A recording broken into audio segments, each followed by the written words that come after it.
Is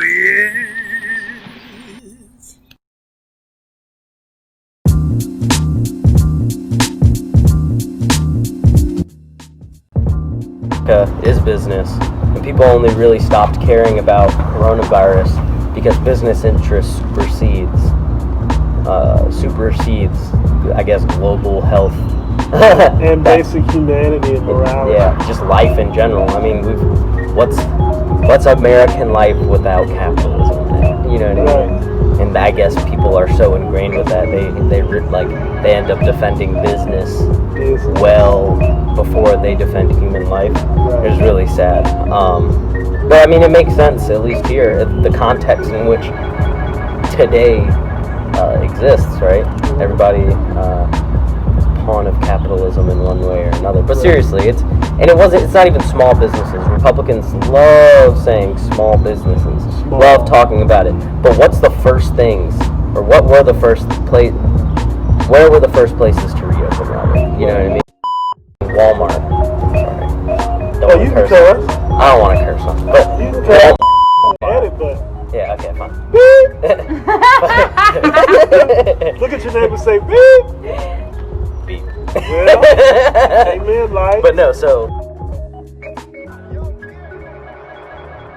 I believe it can't be possible now because the progressive era or progressives have happened, which again another term I hate when people talk about progressive. It's also just a weird term.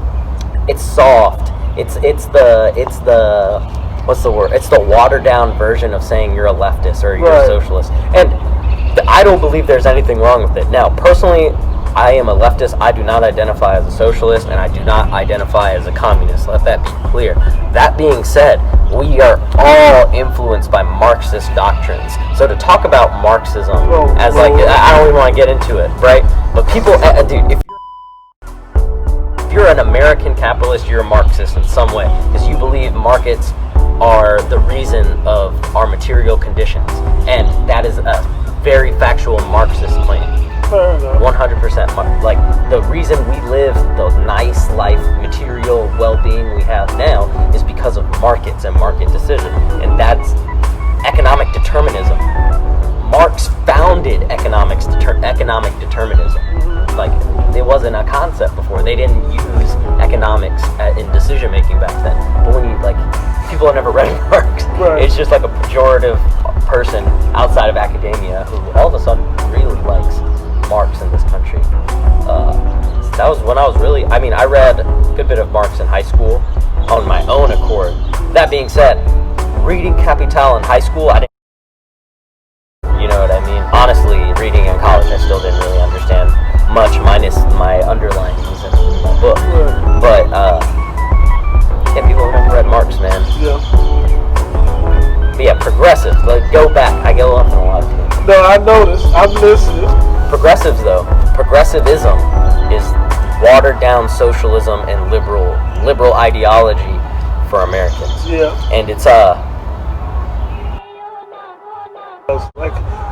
like I mentioned with the Gilded Age reference, the Gilded Age being a precipitating factor to political corruption by the turn of the century, and then the Great Depression by the 1930s. We have a similar thing going on now, where we have actual academic hardcore studies indicating that our system of government is closer to something along the lines of a plutocracy. Yeah, absolutely. Considering how public polling on an issue often runs completely opposite to what actually happens on said issue. You can point to gun control, you can point to taxation, you can point to the minimum wage, you can point to currently policing in this country, you can point to the coronavirus lockdown. So, we can go down the list. But how does this instability occur? It's because we're trying to jam together a high level of inequality with democracy. But if you notice, Tocqueville, the great expositor of democracy, what's the first observation he makes about America? He says the great thing about America is the equality of the conditions that makes it a great democracy. So my point is, with this high level of inequality and democracy, you can't have a coexistence. And what you have when people are so people are so divided along economic lines, you start to see, what Herbert Crawley observes and the Marxists would observe is something called class envy. Yeah, absolutely. Where the classes begin to fight with one another when there's no engagement with one another. That's how we get to a democracy that can't function, because that's the root word of democracy: people coming together. And when you don't have the people coming together, you also don't have a truth machine that works correctly, and you get things like the postmodern president himself, Donald Trump, being able to go outside and tell you it's raining when it's really a sunny day. And you'll believe him. Or even if you don't believe him, they spread him. Right. They continue to give him the news cycle. Exactly. Yeah, no, absolutely. Exactly. Absolutely. Stop talking about. Stop talking about race. Well, I didn't make up race. Colorblind. I didn't make up the word be. Now I'm taking it. Yeah. It's a flip. It's a flip. And Foucault will call that creating new ways of being. New cultural forms. That's exactly what he said. It's performative. I have verified it by virtue of my taking it on, and I have made it into something by virtue of the fact that I've done so. And these are the same people. These same people deny symbolism in that same way. They're saying, "Oh, this statue cannot be racist." Right. But when you go up to Arthur Ashe and you tag White Lives Matter, you know exactly. Exactly, and it's very hypocritical. But that's what I mean when there's this, I guess, this dialectic between democracy and racism today, especially today. What was I gonna say about the dialectic? Oh, I was gonna make the point about that's why white people lost their money, because they're so used. What? White people lost Thesis. So I hate to be mean, because I'm not being mean. I'm telling the truth. White America has lost its.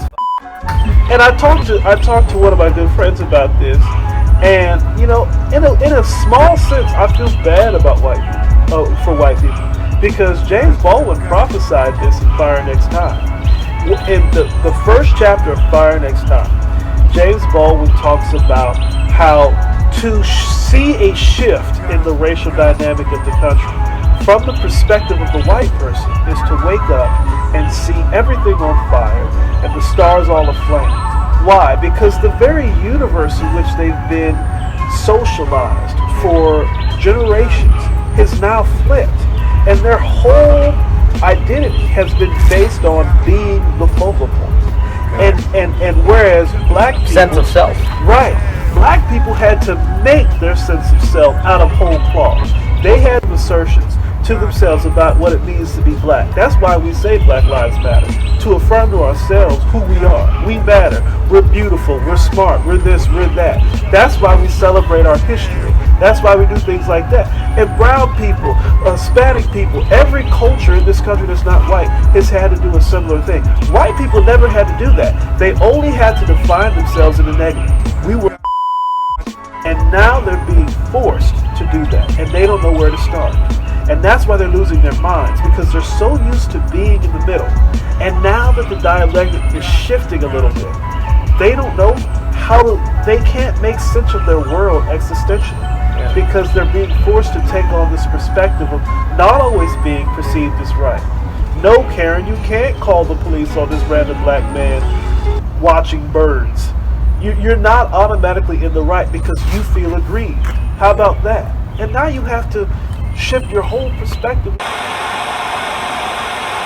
The mainstream white America has become stupid and wrong when it's a minority group doing some form of self-expression like that. You know what I mean?